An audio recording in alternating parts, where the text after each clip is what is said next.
I thought airplanes were, you know, some kind of a magical carpet thing. And there was a constant flow of airplanes flying over this farm.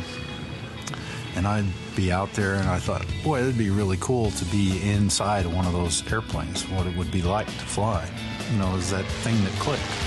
I had two of the most beautiful summers of my life because I was able to hang out at the Asbury Park Air Terminal in New Jersey. I used to get on my bicycle and ride to the airport in between chores on the farm. And today, kids don't seem to have that opportunity. I mean, as we seem to progress in our history, what we find is that everything gets more and more closed off to youth.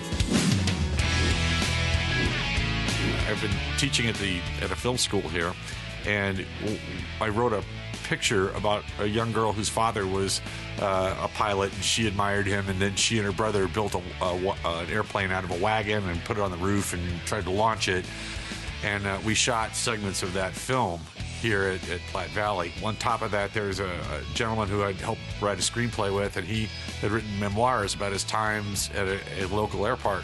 And the stories in it were so intriguing, and I remembered Kevin here at the Airpark, and I thought, man, what a great idea for a television program for kids to be able to introduce them to aviation. I think aviators as a whole recognize to survive as a pastime, as a sport, as an industry, we have to excite youth to become involved. So it takes the influence of a guy like these old-timers that I went and flew with, and they would put a little extra effort into it, and they'd say, well, I'm going somewhere to a fly-in, and I'd say, well, I can't go because I got farm chores to do. I said, well, so he says, well, I'll go talk to your dad and see. The Asbury Park Air Terminal, to me, was unique because of Ike Schlossbeck. Ike would reach out to me by letting me help out at the airport. I think aviators seem to be a rare breed that want to share and encourage people to take on what they feel they may not be able to accomplish by themselves, but we'll help them and we'll get them to the next level. They're more than happy to share their interests and their world with you. We want to pass it on just like we were giving it to the next generation or to the kids of tomorrow. The deal is these guys are still a group of people that reach out to youth and offer something that is healthy. In the next couple of years, the whole aviation workforce is going to get older and retire. Well, the industry has realized that they need to reach out to the youth. So there's going to be a huge opportunity for youth and kids to become involved in aviation from a professional point of view. And so if we can captivate the youth that are interested now and get them involved, then we'll be able to perpetuate that workforce, and it provides a great opportunity for them. You know, if there was a show out there that could bring kids into aviation, let these youngsters know that their dreams can come true, it would be such a great thing. You know, if there was a television show that was available for kids to learn about aviation, I know we'd get more people here. Once they get the little taste of it, they'll want to investigate it more. Right now, they're not getting a taste of it. But if they can go to a place where they are involved in it, media, airports, however, and learn a little something, they're going to want to come out here and learn more.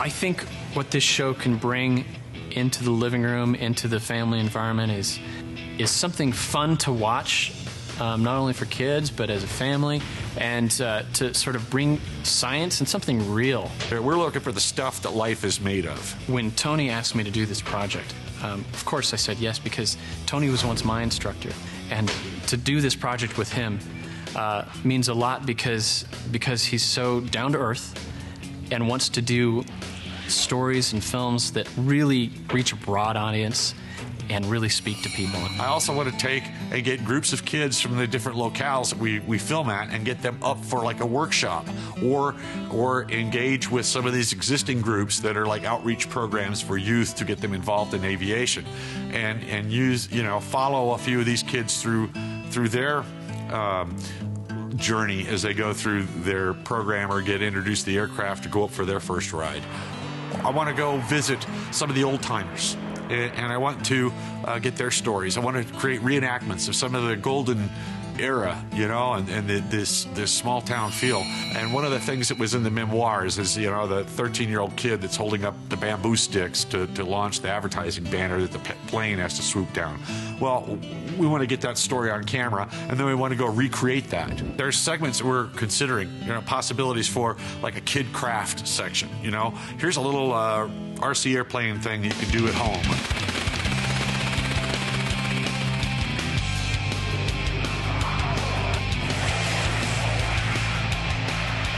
One of the outcomes of this show is to bridge the gap between pilots, aviators, and youth and kids.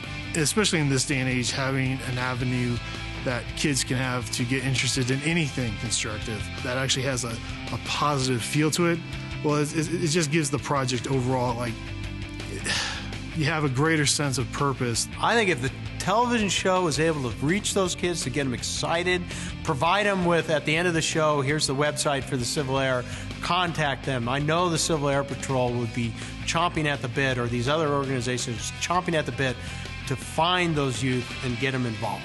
It's going to be cool to watch. It'll be entertaining. And you know what? It might be inspiring to a few. You know, one program would lead to the next. You build stories from one story to the next, and it really becomes something that captivates them. And I think that healthy activities for children in a healthy environment is important.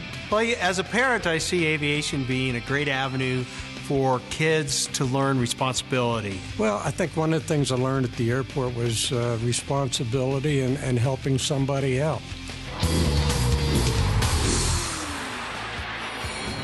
In order to get Airpark off the ground, we have to do two things. One, we've got to go, obviously, get a pilot show, no pun intended, well, yes, pun intended, together to demonstrate what this show could be, this kid show, that, you know, and here's the different segments, and here's how it will look, and here's how it feels. And we need money to do that. So we need help from crowdfunding and from sponsors that would have a vested interest in having you know, an outreach program to the youth to recruit people into aviation. Somewhere along the line, some kid's going to take control of his dreams and make their dreams come true and get involved with aviation. It doesn't have to be some distant dream.